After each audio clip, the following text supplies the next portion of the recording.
Glória a Deus. A paz do Senhor, irmãos. A paz do Senhor, irmãos. Amém? Estamos felizes por estarmos aqui essa noite para poder falar da boa e agradável vontade do nosso Deus. Estamos gratos ao Senhor pela vida de cada um dos irmãos que estão aqui no templo juntamente conosco, para podermos juntos adorarmos e render ao Senhor a adoração e dizer o quanto o nosso Deus é bom para nós. Também a você, meu irmão, minha irmã, vocês que estão aí no YouTube, vocês que estão no Facebook nos acompanhando, que a paz do Senhor esteja com vocês aí também. Essa é a família ADSA Brasil, Campo de Parelheiros. Nós estamos aqui juntamente com cada um dos nossos irmãos que cultuam conosco, e os irmãos que vêm sempre aqui adorar ao Senhor conosco. E para nós é um motivo de muita alegria, para que nós possamos juntos adorar e bendizer o nome do Senhor Jesus Cristo. Esse tema de hoje que nós vamos trazer a ministração está em Jonas, capítulo de número 3, do versículo 1 ao 10. Eu quero fazer a leitura aqui da palavra do Senhor juntamente com cada um de vocês, meus irmãos. Então você abra a sua Bíblia em Jonas, capítulo de número 3, versículo 1 em diante. Essa mensagem tem por título: Deus dá uma nova chance. Deus dá uma nova chance. Jonas, capítulo de número 3, versículo 1 até o versículo de número 10. Porém, nós vamos ler só alguns versículos. Diz assim a palavra do Senhor. A palavra do Senhor veio a Jonas pela segunda vez, com esta ordem: vá à grande cidade de Nínive e pregue contra ela a mensagem que eu vou dar a você. Jonas obedeceu a palavra do Senhor e foi para Nínive. Era uma cidade muito grande, demorava cerca de 3 dias para percorrê-la. Jonas entrou na cidade e pregou durante um dia, proclamando: daqui a 40 dias Nínive será destruída. Os ninivitas creram em Deus, proclamaram jejum, e todos eles, do maior ao menor, se vestiram de pano de saco. Amém? Nós vamos ler só até o versículo de número 5. E eu quero trazer aqui para os irmãos um pano de fundo para que a gente possa entender um pouco dessa história de Jonas, tá?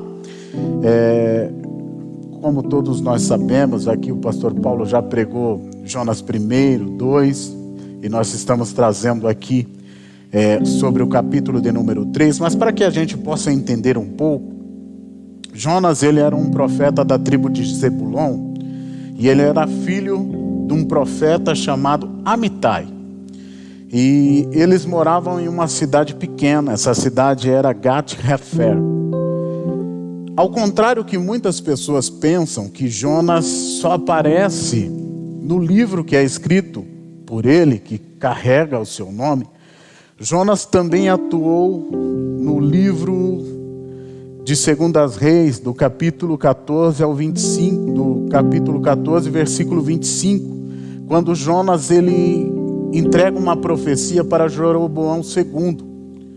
E Jonas ali trazendo essa profecia, através da vida dele, Deus trabalhou de uma forma esplendorosa. Nós sabemos que Jeroboão II foi um dos reis mais prósperos que teve o reino do norte. E vemos então que Deus, ele fez grandes coisas através de Jonas. E Jonas não aparece simplesmente no capítulo 1 do seu livro, que cuja o seu nome. Jonas tem uma história como um profeta diante de Deus, e ele traz diante de Deus não só uma questão de uma servidão debaixo de um legado de Deus, mas Jonas exercia um ministério diante da presença do Senhor. Ele não foi achado por vamos dizer assim, simplesmente Deus olhou para a terra e viu Jonas e falou para ele ir para a cidade de Nínive. Deus envia Jonas porque Jonas tinha uma história como profeta. E Deus, em sua grandeza, Ele trabalha sobre as nossas vidas de uma forma sobrenatural. Sabemos que Jonas, ele é mais conhecido pela história de Nínive do que a sua profecia lá atrás. Mas o que eu quero que vocês entendam, meus irmãos que estão nos assistindo, é que a capital do Império Assírio, que foi edificada por Nimrod, capítulo de número 10, versículo 11 de Gênesis, é mencionada também como a cidade sanguinária por Abacuque. Naum também vai falar sobre a cidade de Nínive como uma cidade sanguinária e cheia de despojos. Naum capítulo 3, versículo 1. Nínive também é conhecida como uma cidade que adorava uma deusa chamada Estar. Essa deusa era uma deusa da guerra, era uma deusa da fertilidade, onde ela tinha sacerdotisas que, dentro do seu templo, atraía os viajantes que ancoravam sobre os seus barcos em Nínive, nas cidades circunvizinhas. Aquela cidade traz então em si não só simplesmente um legado de iniquidade, porque todos nós conhecemos a história de Nimrod, mas essa cidade também era conhecida pelos outros reinos como uma cidade a qual o reino que perdesse uma guerra para ela, as pessoas eram mortas duramente, as pessoas eram cortadas suas mãos, os soldados que eram capturados eram cortadas as suas mãos, os seus pés, seus corpos muitas vezes eram cerrados ao meio, suas cabeças eram empilhadas em forma de pirâmide à porta da cidade. Nínive era uma cidade tão pecaminosa que o seu pecado chega até o trono de Deus. Aquela cidade é comparada como Sodoma e Gomorra, como uma cidade pervertida, sem condições de ser regenerada. Muitas vezes nós vamos olhar um pouco aqui a história, no capítulo 1 de Jonas, até o capítulo de número 3, nós vamos ver Jonas sendo um profeta lutando contra a vontade do Senhor, para não ir para aquela cidade. Alguns estudiosos dizem que Jonas não vai para aquela cidade, não era porque aquela cidade era uma cidade de pecado, não era porque ele temia de ser morto. Alguns dizem, algumas histórias que rolam pelo ciclo judaico, diz que Amitai foi morto por uma tropa de exército de Nínive, porque os assírios eram todos associados e era a capital da Síria. Então, quando nós olhamos esse pano de fundo, entendemos talvez que Jonas não entrou na cidade, não queria profetizar para eles o perdão de Deus, porque ele olha aquela cidade com preconceito, porque o seu pai tinha morrido por eles. Ou também podemos olhar e falar assim: não, Jonas olhou aquela cidade, viu que a cidade era uma cidade de pecado, era uma cidade de ímpios, e eles não tinham condições de se chegar a Deus, porque eles cometiam tudo que era errado. Só que quando nós olhamos que Jonas, ele tem um comando de Deus para ir para aquela cidade, ele faz o oposto. Ao invés de ele ir para Nínive, ele volta para Jope, compra uma passagem, e ele quer ir mais à frente. Quando ele pensa em ir Tarse, ele estava pensando em ir nos confins do mundo antigo, que era uma cerca de 3.000 quilômetros, para fugir realmente de seguir o comando de Deus para a vida dele.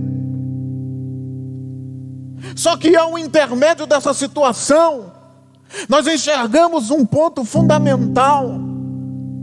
O homem não pode impedir o propósito que Deus estabelece. O homem não pode frustrar os propósitos que Deus estabelece sobre a vida de uma pessoa. Quando nós vemos isso, nós começamos a entender. E lá em Jó 42, versículo 2, após Jó passar por todos os problemas, ele entendeu algo. E ele escreve, e é escrito, dizendo assim: bem sei que tudo podes, e que nenhum dos teus propósitos podem ser impedidos.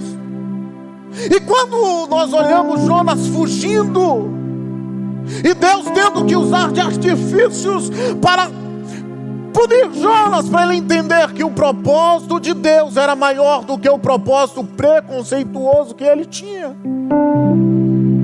Vemos aqui Jonas, no capítulo de número 2 do seu livro, que vai o seu nome, ele ser lançado de um barco, porque ele estava fora do centro da vontade de Deus. Quando nós estamos fora do propósito de Deus, aonde nós chegarmos, nós seremos como maldição para aqueles que estão ao nosso redor. Porque a nossa vida não tem um parâmetro sociológico da vontade permissiva de Deus. Nós queremos seguir os nossos preceitos e aquilo que nós entendemos. A atitude de rebeldia dele demonstra que ele estava fora daquilo que Deus queria, ao ponto de Deus mandar uma tempestade ao barco ao qual ele estava. E ele chega dentro desse barco, ele vai para o porão dormir, e aquela tempestade começa a açoitar aquele barco. E os marinheiros, sem saber o que fazer, sem ter menção do que poderia fazer, eles começam a procurar o que está acontecendo, porque sobreveio sobre nós uma tempestade como essa, como nós nunca tínhamos visto. E eles começam a procurar alguma coisa dentro daquele barco. Eles vão até o porão do barco, e eles encontram Jonas dormindo. E quando eles encontram Jonas dormindo, eles começam a perguntar para ele: mas o que você está fazendo aqui? De onde você é? Quem você é? Qual é a sua terra? Qual é o seu Deus? E quando Jonas começa a dizer para ele: não, eu sou hebreu, eu sirvo o Deus poderoso que criou os céus e a terra, o Deus que criou os mares. Eles falam assim: vamos lançar sorte para ver quem é o problema aqui. E a sorte caiu sobre Jonas, sabe por quê? Porque Deus não tem o inocente por culpado. Aquele mar estava bravio pela desobediência de um homem que deveria ter seguido o propósito que Deus tinha designado para ele. Só que ele foge, o barco é açoitado pela tempestade, ele é lançado para fora do barco e ele cai ao mar, e um grande peixe pega Jonas. Dentro desse contexto, nós começamos a entender que Deus tem um propósito estabelecido sobre a vida de cada ser humano. E quando Deus tem esse propósito, Ele olha a sinceridade do nosso coração. E nós vemos aqui no capítulo de número 2, Jonas fazendo uma oração que comove o coração de Deus, pela sinceridade que ele tinha. Só o que nós enxergamos aqui, queridos, é algo muito preocupante. Sabe por quê? Porque Jonas estava disposto a obedecer a Deus após ele fazer a sua oração. Só que Jonas não estava disposto a mudar a atitude que ele tinha concernente àquela cidade. Imagine se nós professamos então que somos cristãos, que aceitamos a Cristo, que vivemos uma vida voltada a servir ao Senhor dos Senhores, que é o Todo-Poderoso. Só que, quantas vezes nós fazemos a obra de Deus procurando benefícios? Quantas vezes nós fazemos a obra de Deus pelos nossos próprios interesses? Quantas vezes nós fazemos a obra de Deus quando nós olhamos as pessoas e julgamos elas? Quantas vezes nós fazemos a obra de Deus de formas exclusivas, como, não, o Edom é meu amigo, então ele vai ser abençoado, ele vai ser cheio de Deus. Aí entra uma pessoa que outrora era uma prostituta, ou que outrora era um ladrão, ou que outrora é uma pessoa que estava com o seu mundo totalmente obscuro, e eu falo assim, não, para ela não tem regeneração, sabendo que o Senhor Jesus Cristo, com seu sacrifício vicário, Ele deu de graça para nós. Só que nós queremos ser exclusivos no reino. Você já viu alguém entrar na congregação, na igreja, e aí ele se depara com alguém e ele fala assim, eu não acredito, não pode ser, esse aí é cristão? Ele não se associa com aquela pessoa, ele não dialoga com aquela pessoa, ele não tem um relacionamento com aquela pessoa, achando nós que somos exclusivos. Jonas tinha em seu coração que aquela cidade era inerente a ir ao fogo eterno, não tinha perdão para ela. Mas o propósito de Deus não pode ser frustrado pelo desígnio humano. O propósito de Deus não pode ser interrompido, porque eu ou você não queremos seguir a vontade do Senhor dos Senhores e nem fazer o seu propósito. O plano de Deus não pode ser impedido. E nós não podemos achar, queridos, que alguém, ou pessoa, ou talvez alguém que nós olhe assim de uma forma para ela e diga assim, não, essa daí não pode ser alcançada pela misericórdia de Deus. De maneira nenhuma.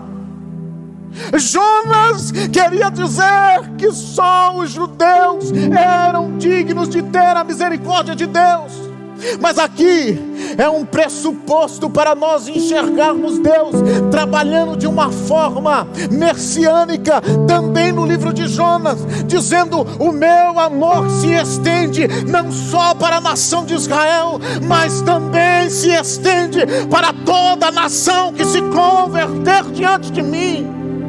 E Deus então demonstra que nós podemos ver que Jesus Cristo, no Evangelho de Mateus e alguns outros evangelhos, Jesus Cristo cita o livro de Jonas, e Jonas como um sinal.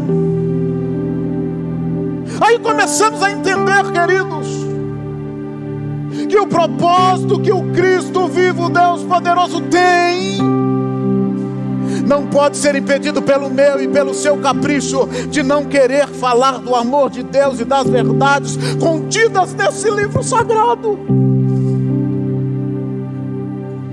Jonas queria decidir quem poderia ser alcançado pela misericórdia.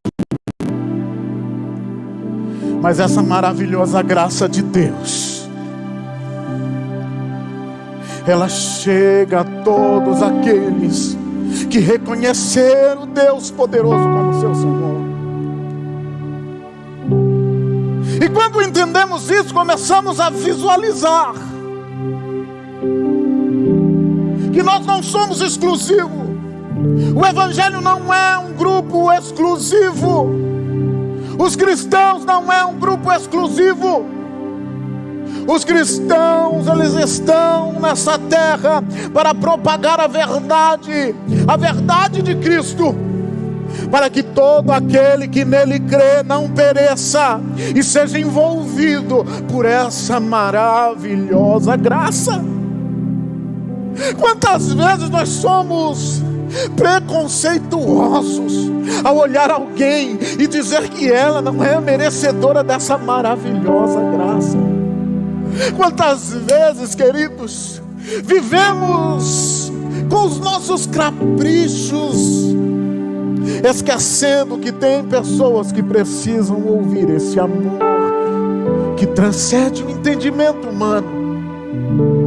Quantas vezes nós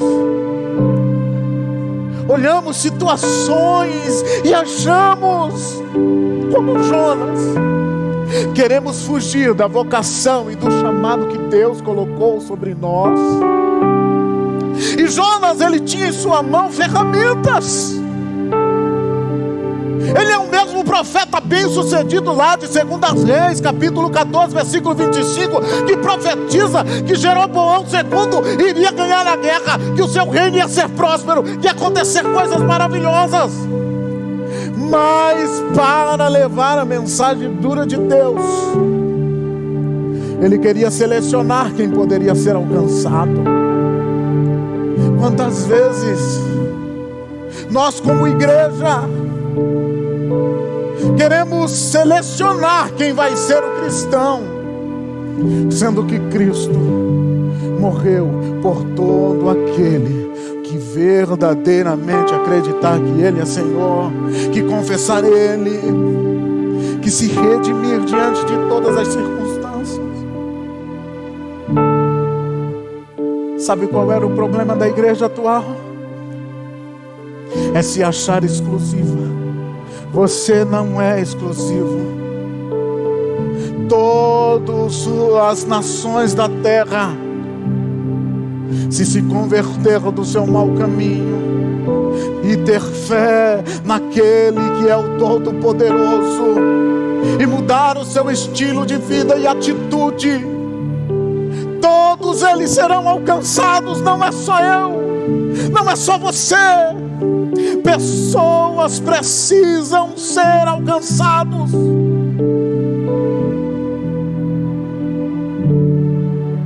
A graça de Deus é maior do que o pecado. A graça de Deus é maior do que o pecado. Ezequiel capítulo 33, versículo 11, diz-lhes: vivo eu, diz o Senhor Deus, que não tenho prazer na morte do ímpio, mas em que o ímpio se converta do seu mau caminho e viva. Convertei-vos dos seus vossos maus caminhos. Pois por que razão morrereis, ó casa de Israel?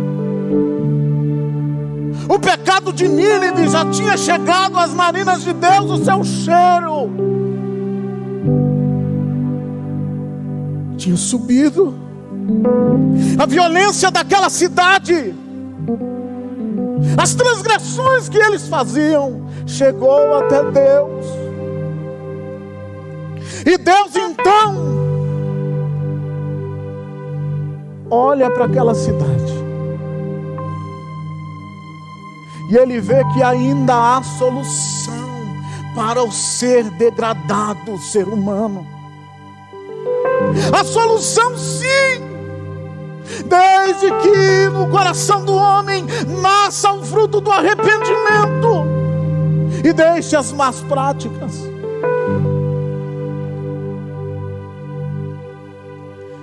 Mesmo que o pecado seja visto de uma forma irreversível de ser tratado, diante da graça de Deus, Ele transforma sofrimento, choro pelo pecado em cântico de alegria. Mesmo que haja destruição através do pecado, Deus transforma em cânticos de alegria. Sabe o que é isso? É Deus transformar o choro em vitórias. É Deus transformar o sofrimento em bem-aventuranças. ser virtuoso diante de Deus. Segundo as Crônicas, capítulo de número 7, versículo 14, diz assim: e se o meu povo, que se chama pelo meu nome, se humilhar e orar, e buscar a minha face, e se converter dos seus maus caminhos, então eu ouvirei dos céus, perdoarei os seus pecados e sararei a sua terra. Para Deus não há impossível, não há ser que não possa ser regenerado.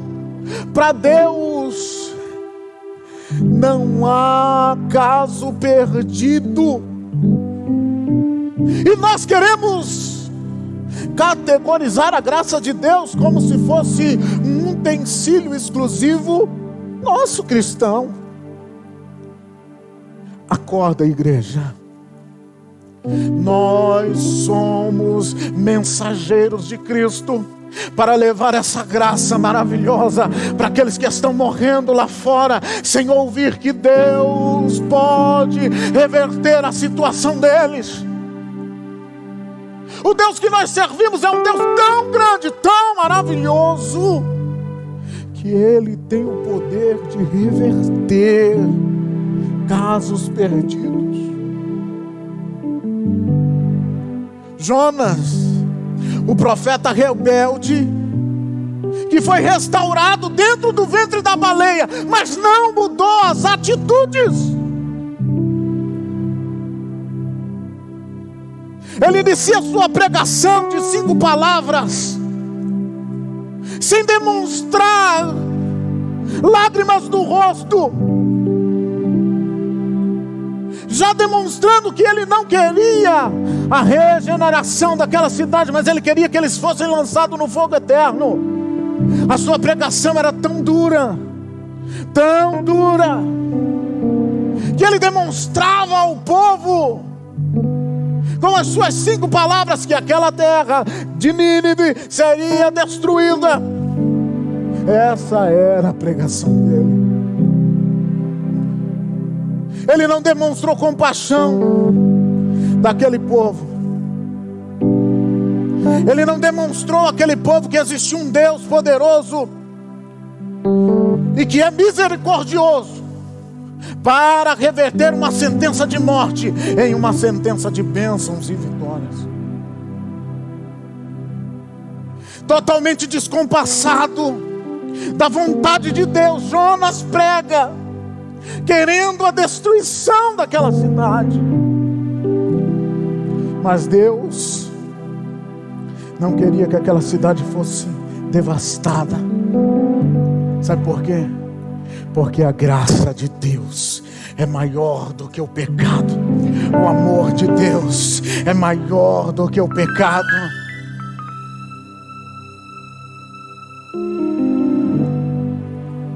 A condenação daquele povo poderia simplesmente acender a alegria no coração daquele profeta, mas no coração de Deus, Deus via a condição de regeneração para eles.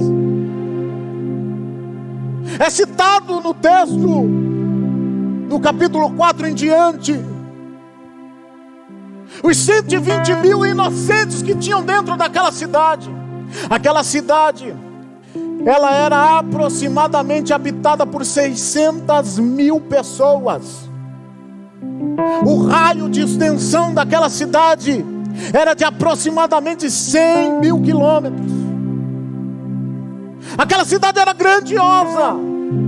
Seus muros de 34 metros, as suas 1.200 torres de vigia, a largura do seu muro andava 2 carruagens emparelhadas.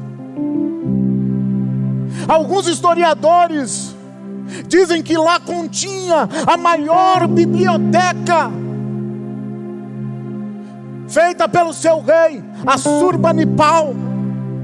que continha mais de 30.000 tablets de argila, que continha todos os segredos babilônicos. Porque lá, quando fala do jardim suspenso da Babilônica, eles falam que esse jardim era feito dentro da cidade de Nínive, pela sua extensão e pelos seus aquedutos que eram feitos naquela cidade. Geograficamente, nós podemos dizer que aquela cidade era uma cidade que poderia ser inabalável a qualquer ataque humano. Mas a uma investida de Deus, aquela cidade abria-se as portas para ouvir que Deus tinha condições de regenerá-los. De que forma Deus ele lança sobre eles? Sempre a graça é maior do que o pecado. Mas com palavras duras, o povo de Nínive vê a necessidade. Eles veem a necessidade de se arrepender do seu mau caminho. E de que forma eles fazem isso? Um dos símbolos maiores de quebrantamento no Antigo Testamento é o jejum. Então o povo de Nínive, ao ouvir as palavras duras de confronto, proclama um jejum, da criança ao adulto, do animal que estava no pasto. Eles proclamam diante de Deus, e o seu rei faz um proclamo, bate uma lei, manda por toda a cidade, dizendo que eles precisavam se arrepender. E o primeiro era ele, que se vestiu de pano de saco, sentou sobre cinza como sinal de humilhação. Para que serve o jejum? Como fim de mortificar a carne, para que você possa subjugar os seus desejos carnais. Eleva o nosso espírito e nos humilha, contrito, aflito, nossa alma diante de Deus. Afastar o alimento impulsiona a nossa dependência de Deus. Exercer o domínio sobre o desejo da carne, ou de comer a carne, ou de comer, mortifica a nossa matéria, que ao invés de não comer, vence o desejo de se alimentar, para que refreie, estagne, paralise os efeitos contrários a nós nos humilhar diante de Deus. Sabe por quê?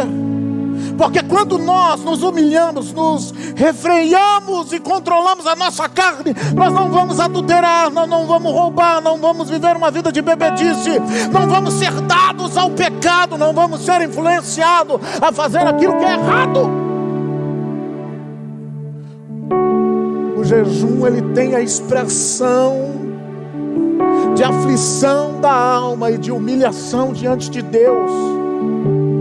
Ele leva a gente para uma comunhão diante do Senhor. Quebrantamento, relacionamento e arrependimento das coisas erradas que nós fizemos. Como eu costumo dizer aqui, o jejum não é um ticket mágico que vai te dar uma vitória. O jejum não é um ticket mágico ou um vale-brinde que você vai jejuar 40 dias, 40 noites e você vai receber a vitória. O jejum serve para te aproximar de Deus. O jejum serve para quebrantar você. O jejum serve para você viver uma vida de relacionamento, de entendimento diante do Senhor. O jejum não é para você conquistar um carro, não é para você conquistar uma casa. O jejum não serve para isso. O jejum serve para uma comoção pessoal ou uma comoção nacional, como foi o caso de Nínive diante do Senhor. Chega de vivermos um evangelho chulo, barato. Temos que viver o evangelho de Cristo, que sofreu por nós na cruz do Calvário. e ao terceiro dia Ele ressuscitou. E Ele nos garante uma graça tão grande, que é maior do que o pecado que você cometeu, é maior do que as fraudulências que você comete, é maior do que a sua vida dissoluta. Ele comprou na cruz do Calvário. Para você entender o sentido do jejum, Salmos 35, versículo 13: afligia a minha alma, contrita a alma humilha-se diante de Deus. Arrependimento, confessa o pecado, pedir perdão dos pecados. Deus não vê como eu e você vemos. Deus não enxerga na nossa ótica humana, porque na ótica humana de Jonas, aquele povo iria perecer sem a mínima chance. Só que os planos e propósitos de Deus não podem ser frustrados. Os propósitos de Deus não podem ser frustrados. Sabe por quê? Deus viu a malícia, Deus viu a grandeza da cidade. Deus, porém, sobretudo, viu que eles se arrependeram e teve fé. Os nivinitas tiveram fé em Deus e se arrependeram do sangue que corria em suas mãos, pelos povos a qual eles mataram, aos povos que eles trucidaram, de forma incomparáveis. Eles cortavam as mãos, serravam eles ao meio. Só que Deus viu o que de errado eles faziam. E eu quero dizer para você que está nos acompanhando tanto pelo Facebook, pelo YouTube, vocês que estão aqui na nave da igreja, Deus vê o nosso modo de agir, as nossas atitudes, aquilo de errado que nós fazemos. Deus, Ele olha para nós. Só que quando nós nascemos o fruto do arrependimento diante do Senhor, Ele não rejeita o seu sacrifício, Ele não rejeita o seu coração quebrantado. Sabe por quê? Porque a graça é maior do que o pecado. A vontade de Deus é que você não se perca. A vontade de Deus é que você seja abraçado por essa maravilhosa graça. O mesmo Deus que vê o pecado também é o Deus que vê o arrependimento. Ele não despreza um coração quebrantado. Onde há sinal de arrependimento, há oferta de perdão. Oh, aleluia! Onde há, oh Espírito Santo, há sinal de arrependimento, há oferta de perdão. Deus, Ele quer nos libertar. Deus, Ele quer nos moldar. Quando nós vemos o capítulo 3, versículo 10, Deus viu o que eles fizeram, como abandonar os seus maus caminhos. Então Deus arrependeu e não destruiu a eles. Só que esse fato é curioso. Sabe por quê? Porque quando nós falamos Deus é um ser supremo, soberano, como alguém que não erra se arrepende? E aí nós começamos a tentar entender isso. Hernandes Dias Lopes, ele vai falar no seu comentário bíblico ao livro de Jonas, ele vai falar o seguinte: que o arrependimento abrange a volação, pois implica em abandono de pecado. Só que Deus não peca, Deus não é errado. Então, se Deus não se arrepende, como Deus se arrependeu? Deus não pode pecar, Ele não erra. Nesse sentido, entendemos que Deus jamais tem do que se arrepender. No comentário, Hernandes Dias Lopes, ele vai fazer uma citação de Isaltino Filho, um grande homem de Deus, que diz assim, ó: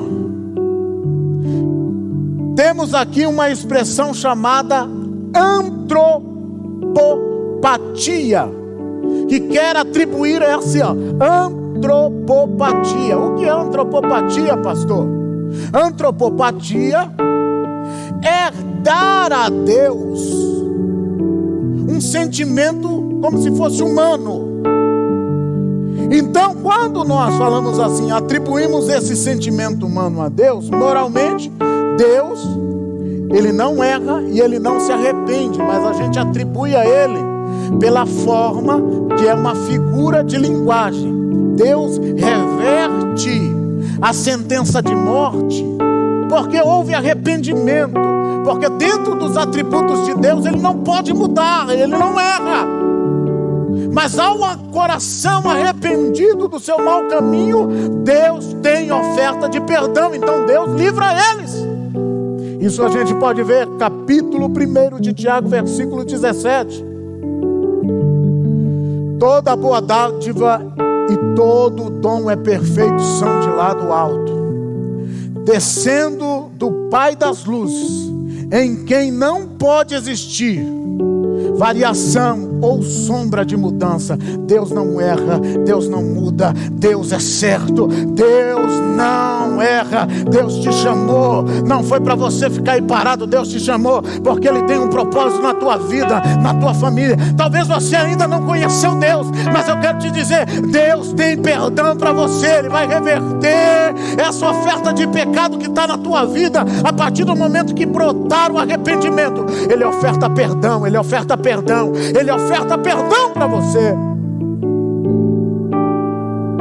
Ele mudou o seu modo de tratar com os nivinitas. Sabe por quê? Porque eles mudaram a sua conduta diante de Deus. Deus não mudou porque Deus se arrependeu. Deus mudou porque eles mudaram a sua conduta diante de Deus. Então Deus olha Nínive e os nivinitas, e eles estão convertidos a Deus. Por isso que Deus reverte a sentença quando Deus olha o coração arrependido e Deus oferta sobre eles o perdão. Foi essa maneira que Deus agiu, que possibilitou o ladrão blasfêmio que estava ao lado de Jesus na cruz, uma vez arrependido, recebe as palavras de conforto de Jesus. Lucas capítulo 23, versículo 43. Jesus respondeu: em verdade eu te digo, hoje estarás comigo no paraíso. Um coração quebrantado diante de Deus, Ele sempre terá uma oferta de perdão. Um coração arrependido diante dEle sempre terá a oferta de perdão. A graça de Deus alcança.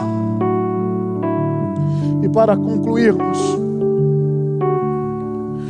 uma citação do reverendo Augusto Nicodemos. Ele diz assim, para que nós possamos refletir: será que somos como Deus, que temos compaixão das pessoas ao nosso redor?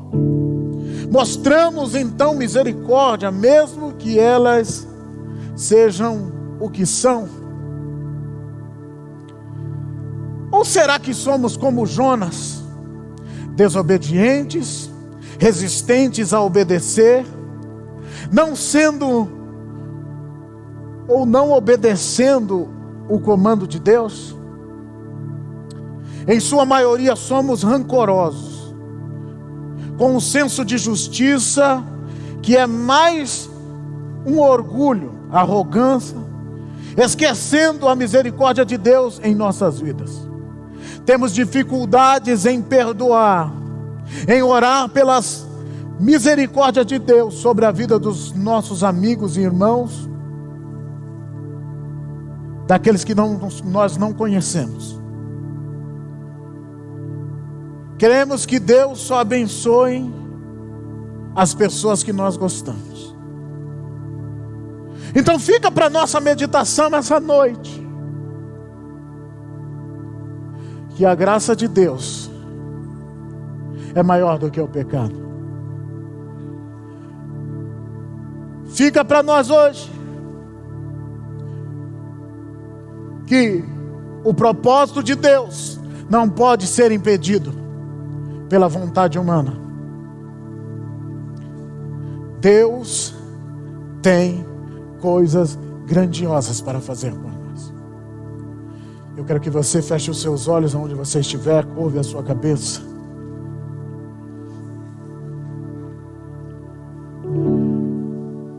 Senhor, nós somos gratos a Ti.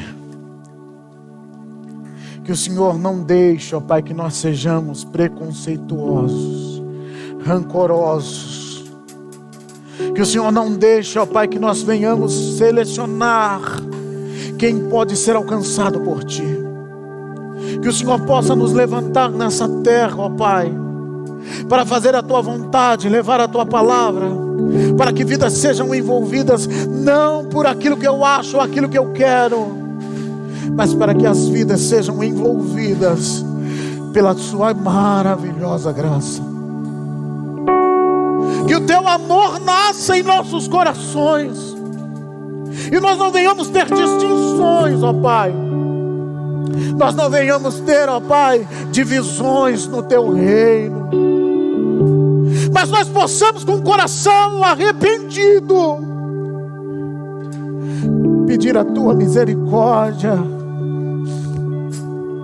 porque a Tua palavra diz que um coração arrependido, ele pode ser alcançado pelo Teu perdão, Senhor.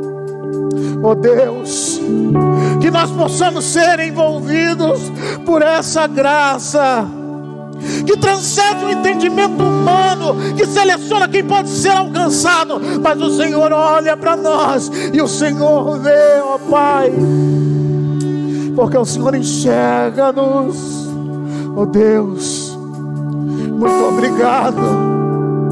Oh Deus, nós precisamos sermos direcionados por Ti, e os nossos desejos não podem ser pretensiosos para escolher quem o Senhor vai alcançar. Mas nós podemos, Deus, oh Espírito Santo, ser envolvidos pela Tua graça e sermos canal de bênção sobre aqueles que estão na prostituição, no homossexualismo, no tabagismo, estão, ó Pai, frequentando aquilo que não é da Seu agrado, mas o Senhor pode levantar esta igreja que não tem placa, não é uma denominação, não é associação, mas o Senhor pode nos levantar, Deus, para pregar a Tua palavra e não sermos empecilhos no reino. Deus, levanta-nos, Senhor. Levanta, ó Pai, essa geração para poder despertar, ó Pai, em meio a essa pandemia, e podermos ser canal de Deus, ó Pai, para vidas que estão perdidas, que estão sem solução, que estão, ó Pai, no leito de hospital, que estão, ó Pai, oh Espírito Santo, Espírito Santo, o Senhor pode ir aonde nossa voz não chega. O Senhor pode abraçar quando o nosso abraço é falso, porque o Teu abraço acalenta a alma, Espírito Santo. Nós precisamos ser governados e dirigidos por Ti, Deus. Levanta, ó Pai, essa nação, ó Deus, que vive num jugo de pecado, para poder deslumbrar, ó Pai, da Tua graça, que é maior do pecado, que é maior, ó Pai, da minha vida dissoluta. Ah, Espírito Santo, é o que nós Te pedimos essa noite. Ajuda, ó Pai, nos a vencer em nome de Jesus.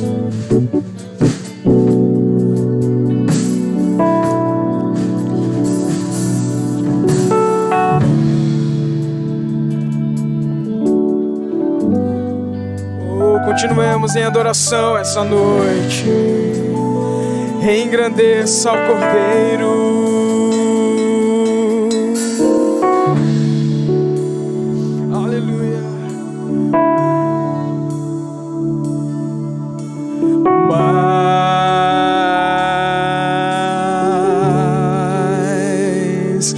De ti,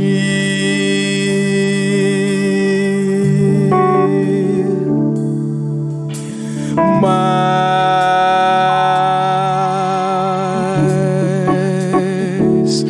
de ti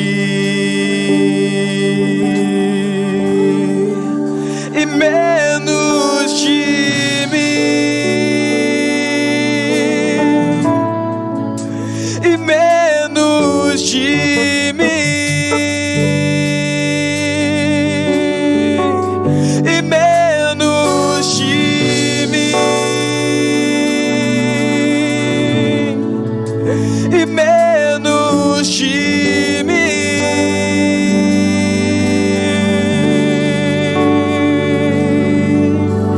mas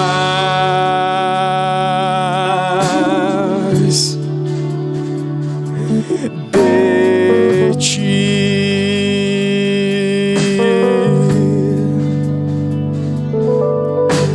mais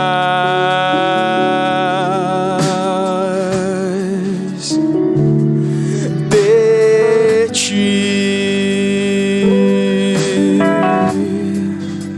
e menos de mim, e menos de mim, e menos de mim, e menos de mim.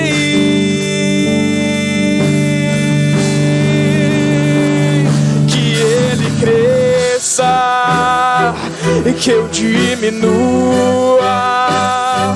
e que ele apareça e eu me constranja com a sua glória e todo o seu amor, infinita humildade, servo de todos os irmãos. Que ele cresça e que eu diminua, e que ele apareça e eu me constranja com a sua glória e todo o seu amor, infinita humildade, servo de todos os irmãos. Que ele cresça, que eu diminua, que ele apareça e eu me constranja com a sua glória e todo o seu amor, infinita humildade, servo de todos os irmãos. Aleluia.